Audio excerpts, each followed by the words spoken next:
Assalamualaikum warahmatullahi wabarakatuh. Waalaikumsalam warahmatullahi wabarakatuh.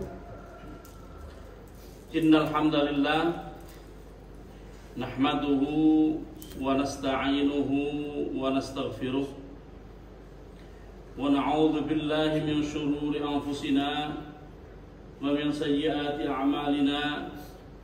Man yahdihillahu fala mudilla lahu wa man yudlilhu fala hadiya lahu.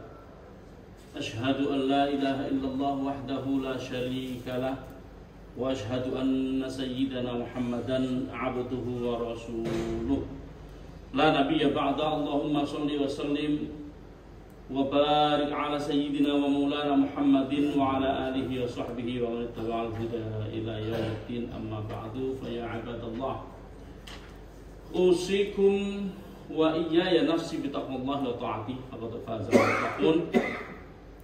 Kaum muslimin jamaah salat subuh yang dirahmati Allah, hari ini hari ketiga kita melaksanakan yang disebut sebagai kajian subuh ya, kajian tafsir Al-Munir, tulisan dari Syekh Profesor Wahbah Az-Zuhaili. Kita sampai pada halaman 16, yaitu Asmaul Quran. Kita kemarin sudah membaca salah satu nama Al-Quran adalah Al-Quran itu sendiri. Ada beberapa nama. Yang kedua, yang pertama dibaca Al-Quran karena dia adalah bacaan. Qara'a artinya membaca, Qur'anan artinya bacaan. Yang kedua, wasummiya kitaban. Al-Quran juga disebut sebagai kitab. Jadi kalau orang-orang Nasrani ke gereja membawa Alkitab, sama seperti Al-Quran, namanya juga Alkitab.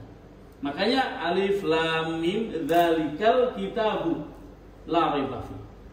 Alkitab itu tidak ada keraguan di dalamnya. Ya, Alkitab itu ya Al-Quran itu sama. Yaitu Alkitab. Dikatakan Alkitab dari kata al-katbi, ya, jadi catatan. Ayul jam'u maksudnya adalah al-katbu artinya nggak cuma catatan, karena catatan itu kalau terpencar-pencar jadinya hanya tercecer, tapi catatan-catatan yang dikumpulkan yaitu al-jam'u, al-jam'u yang sudah dikumpulkan. Catatan-catatan yang sudah dikumpulkan itu maksudnya gimana? Dulu ketika Kanjeng Nabi masih hidup, para sahabat itu ketika mendengarkan ayat Al-Quran, para sahabat mencatat. Ada yang menghafal karena memang menghafalnya kuat, ada yang selain menghafal juga mencatat. Dicatat di pelepah kurma, ada yang dicatat di kulit binatang, ada yang dicatat di kayu, ada yang di mana-mana. Nah, itu pada zaman Abu Bakar diusulkan oleh Sayyidina Umar bin Khattab untuk dikumpulkan agar nggak hilang, agar Al-Quran itu yang pernah disampaikan itu seragam dan tidak hilang, dan tidak ada ayat yang terlupakan. Memang ada para sahabat ya, ketika membaca, para sahabat itu nggak cuma dari Arab tok loh. Ada Salman Al-Farisi, itu bukan orang Arab. Salman Al-Farisi itu orang Persia. Ya meskipun orang Persia hidup di Arab ya, bahasa Arabnya bagus, tapi bagaimanapun juga berbeda kualitas kebahasaannya antara Salman misalnya dengan Ubay bin Ka'ab misalnya. Beda. Dengan misalnya Umar, sehingga bisa dikhawatirkan terjadi ke belakang hari kalau tidak ada kalau catatannya nanti hilang, kalau kemudian ada banyak yang lupa, bisa terjadi Al-Quran itu dilupakan. Padahal harus sebagai undang-undang ini nggak boleh dilupakan. Makanya oleh Sayyidina Umar diusulkan kepada Sayyidina Abu Bakar yang awalnya ditolak tapi akhirnya diterima. yaitu dikumpulkan semuanya, kemudian dicek mana yang syadz, kemarin saya sampaikan syadz, mana yang mutawatir, mana yang ahad. Kalau ahad nggak dimasukkan dalam Al-Quran. Kalau yang jelas mutawatir, nah itu pasti. Kalau mutawatir itu banyak yang tahu. Semua para sahabat tahu bahwa ini adalah ayat Al-Quran. Tapi kalau tidak banyak yang tahu, kalau hanya satu orang yang tahu, dikhawatirkan ini cuma hadis, ini bukan Quran, sehingga tidak masuk ke dalam Al-Quran. Nah, sejak itu ada namanya kodifikasi atau pengumpulan Al-Quran. Itulah kemudian disebut kitaban sebagai kitab. Li'annahu, tapi penyebutan kitab bukan karena dikumpulkannya lembaran-lembaran itu ternyata. Li'annahu yujma'u anwa'an minal qasas wal ayat wal ahkam al akhbar ala nahwin makhsusin. Summial kitab, dikatakan kitab, disebut sebagai kitab karena li'annahu, karena Al-Quran itu yajma'u atau yujmi'u di sini mengumpulkan anwa'an, berbagai macam minal qasas, dari kisah-kisah, wal ayat, dan ayat-ayat, wal ahkam, dan hukum-hukum, wal akhbar, dan akhbar itu kabar. Gini, ada beda antara kisah dengan kabar. Al-qasas itu kisah, al-akhbar itu kabar. Kabar itu biasanya apa sih? Kalau kabar itu biasanya di sana orang meninggal gitu ya. Kabar, kalau sekarang orang mikir begitu. Tapi al-akhbar di sini bukan itu. Ini adalah kabar tentang masa depan, tentang hari kiamat, tentang hukuman dan punishment dan reward di dalam hari kiamat, di surga dan neraka. Itu semua akhbar. Tapi al-qasas adalah kisah-kisah atau berita-berita dari masa lalu, para nabi, kaum-kaum yang terdahulu. Nah, itu jadi disebut kitaban karena dia mengumpulkan berbagai macam kisah, ayat-ayat, hukum, dan kabar di masa yang akan datang, termasuk di hari akhir. Khususnya adalah akhbar tentang hal-hal yang gaib di hari akhir. Ala nahwin makhsusin, pada sesuatu yang khusus.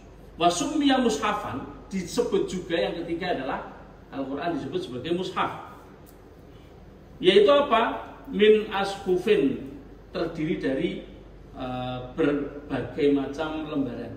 Ai jam'un fi suhuf. Ashuf artinya jamak dari as-suhuf. Suhuf itu, sohifah itu lembaran ya.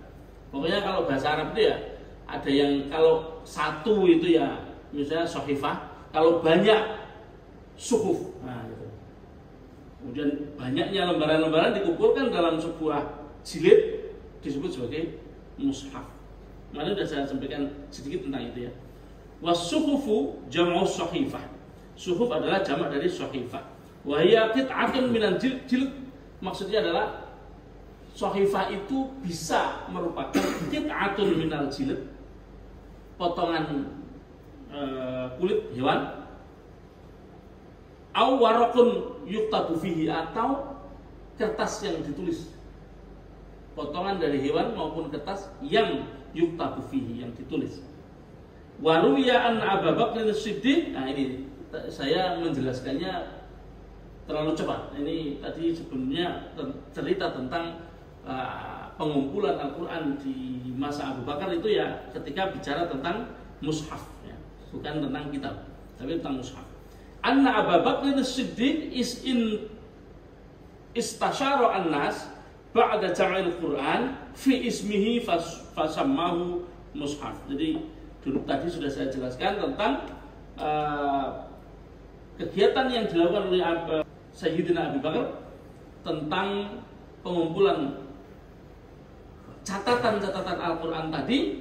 Kemudian setelah terkumpul, Abu Bakar kemudian mengumumkan kepada manusia, kepada kaum muslimin, bahwa dengan dikumpulkannya lembaran-lembar ini, maka Al-Quran bisa kita sebut sebagai mushaf, karena merupakan tempat berkumpulnya lembaran-lembaran. Gitu maksudnya.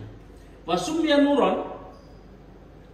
Kemudian Al-Quran juga disebut sebagai nuron li'annahu yukshiful haqa'iq, karena dia mengungkap hakikat, mengungkap kebenaran, berbagai macam kebenaran. Kalau haqa'iq itu banyak hakikat. Wa yubayyinul ghawamid min halalin wa haramin wa ghaibatin wa ghaibiyatin. Wa bayyanal ghawamid, dan juga menjelaskan misteri, hal-hal yang masih terkandung, hal-hal yang belum diketahui manusia. Berupa apa? Berupa halalin wa haramin, berupa hal-hal yang halal dan yang haram. Zaman sebelum Islam, orang tahu nggak kalau babi itu halal atau haram? Belum tahu, belum ada wahyu. Masa fatrah itu belum ada wahyu, belum ada diketahui mana yang halal, mana yang haram. Nikah dengan saudaranya itu nggak tahu itu halal atau haram. Tapi setelah ada Al-Quran, kemudian diperjelas mana yang mahram, mana yang boleh dinikahi, mana yang tidak boleh dinikahi. Yang ajnabi itu yang bukan mahram. Mahram itu terhalang oleh pertalian darah. Kalau yang tidak terhalang oleh pertalian darah namanya ajnabi. Yang ajnabi boleh dinikahi, kalau yang mahram tidak boleh dinikahi. Itu semua diungkap oleh siapa? Diungkap oleh Al-Quran. Makanya Al-Quran disebut sebagai nuron, sebagai cahaya, karena dia mengungkap. Kalau ini saya teruskan, la yastati'u al-aqlu idrakaha, akal tidak bisa menemukannya. La yastati'u, tidak bisa, al-aqlu bagi akal, idrakaha, untuk menemukannya. Bayan qatin wa burhan satin. Bayan qatin wa burhan satin. Al-Quran ini sebagai nur, sebagai cahaya, dia merupakan satu penjelasan yang pasti. Wa burhan satin, dan bukti yang nyata.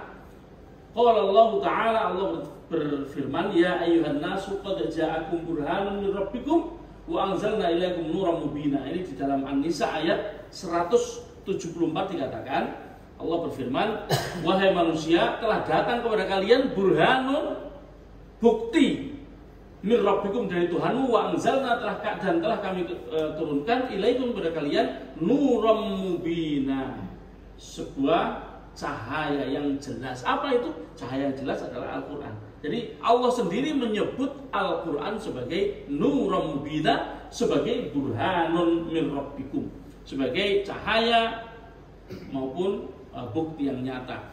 Cahaya itu kan kalau gelap, nggak ada cahaya, mata nggak bisa lihat. Kalau ada cahaya, baru mata bisa lihat. Dulu sebelum ada Al-Quran, gelap, nggak tahu, akal nggak bisa menemukan apa yang haram, apa yang halal, apa yang boleh, apa yang tidak. Begitu ada Al-Quran, jadi jelas. Berarti itu seperti cahaya yang menerangi kegelapan. Dan yang terakhir, ini sudah 13 menit. Yang terakhir, wasumya furqanan. Jadi namanya sampai furqan ya. Jadi ada Quran, ada kitab, ada mushaf, ada nur, ada yang terakhir furqan. Wasumya furqanan, dikatakan Al-Quran itu sebagai furqan. Arti furqan adalah pembeda. Li'annahu, karena Al-Quran itu farraqa bainal haqqi wal batil. Karena Al-Quran itu membedakan antara yang hak dan yang batil. Wal iman wal kufr, membedakan antara iman dan kafir. Wal khair wasyarr, membedakan antara baik dan buruk. Qala Allah Ta'ala, bismillahirrahmanirrahim, tabarakalladzi nazzala al-furqan ala 'abdihi liyakuna lil 'alamin nadhira. Maha suci Allah, tabarakallah artinya maha suci Allah. Subhanallah, tabarakallah artinya sama, maha suci Allah. Alladzi, yang nazzala al-furqan, telah menurunkan al-furqan, pembeda, ala 'abdihi, kepada hambanya yakni Muhammad sallallahu alaihi wasallam, liyakuna lil 'alamin nadhira, supaya kanjeng Nabi itu menjadi nadhir. Nadhir itu pengingat, nadhir itu pemberi peringatan. Lil 'alamin, bagi seluruh alam. Jadi Kanjeng Nabi dituruni, nah, bukan turun. Kanjeng Nabi dituruni kepadanya, diturunkan kepadanya Al-Quran, maka Kanjeng Nabi bisa menjadi nadhira. Menjadi apa tadi? Pemberi peringatan. Kanjeng Nabi tanpa Al-Quran nggak bisa jadi pemberi peringatan. Kanjeng Nabi tanpa Al-Quran seperti kita, sama. Buktinya selama 40 tahun Kanjeng Nabi hidup di awal waktu, Kanjeng Nabi ya hanya disebut sebagai Al-Amin. Itu bukan hanya ya, itu luar biasa. Al-Amin, Al-Amin sebagai orang yang dipercaya. Tapi itu adalah dengan dipercaya belum bisa menjadi seorang nadhir, seorang apa? Pemberi peringatan. Baru bisa menjadi peringatan, pemberi peringatan setelah diturunkan kepada beliau apa namanya? Al-Quran. Itulah kemudian Al-Quran disebut sebagai furqan, membedakan bahwa ada yang buruk, ada yang baik, ada yang mukmin, ada yang kafir. Berbeda dengan yang tadi nur. Kalau nur itu tidak membedakan tapi menerangi tadinya nggak ngerti jadi ngerti. Kalau yang kafir, yang membedakan antara yang benar dan salah, baik dan tidak, kafir dan muslim, dan yang bertentangan itu kemudian dibedakan. Mungkin sampai di sini dulu. Besok kita akan menjelaskan tentang kaifiyatun nuzulil Quran, cara-cara, tata cara turunnya Al-Quran. Nah itu nanti kita akan bahas insya Allah besok. Saat ini sudah cukup, mudah-mudahan sedikit ini ada manfaatnya. Kita akhiri dengan kafaratul majlis bersama-sama. Subhanakallahumma bihamdika asyhadu an la ilaha illa anta astaghfiruka wa atubu ilaik. Assalamualaikum warahmatullahi wabarakatuh. Waalaikumsalam warahmatullahi wabarakatuh.